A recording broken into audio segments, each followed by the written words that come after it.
হ্যাঁ দর্শক, আপনি ঠিকই শুনছেন। বছরের পর বছর ধরে দর্শকদের মন জয় করা জনপ্রিয় ধারাবাহিক এবার হারাচ্ছে তার প্রাণবমরা চরিত্র সূর্যকে। হঠাৎ করেই কেন সিরিয়াল ছেড়ে যাচ্ছেন দিব্যজিৎ দত্ত?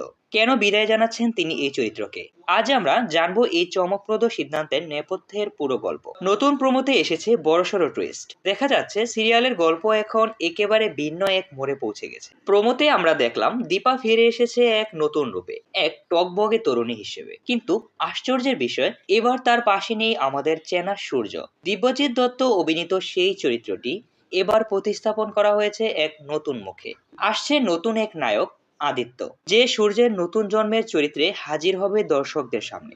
এই চমকপ্রদ পরিবর্তনের পেছনে রয়েছে দিব্যজিৎ দত্তের ব্যক্তিগত সিদ্ধান্ত। ছোট পর্দায় দীর্ঘদিন ধরেই কাজ করার পর এবার তিনি নতুন স্বপ্ন পূরণের পথে হাঁটছেন। হ্যাঁ, এবার তিনি পা রাখছেন বড় পর্দায়। ইতিমধ্যেই তিনি সই করেছেন বড় বাজেটে লৌহ গৌরঙ্গ সিনেমায়। শুধু তাই নয়, জনপ্রিয় নায়িকা শুভশ্রীর সঙ্গে তিনি কাজ করতে চলেছেন নতুন একটি ছবিতে। ব্যস্ততার কারণে এই মুহূর্তে দৈনিক শুটিংয়ের সময় বের করা তার পক্ষে অসম্ভব হয়ে পড়েছে। তাই অনুরাগের ছোঁয়ার মতো জনপ্রিয় ধারাবাহিক থেকেও তিনি বিদায় নিতে যাচ্ছেন। দিব্যজিৎ দত্ত সূর্য চরিত্রে যে ছাপ ফেলেছেন তা দর্শকদের হৃদয়ে অমলিন হয়ে থাকবে। অনেকেই বলছেন সূর্য চরিত্রে অন্য কাউকে কল্পনা করাই কঠিন। তবুও গল্পের নতুন মোড়ে নতুন সূর্যের আগমন সিরিয়ালকে আরো আকর্ষণীয় করবে বলেই মনে করছেন পরিচালকরা।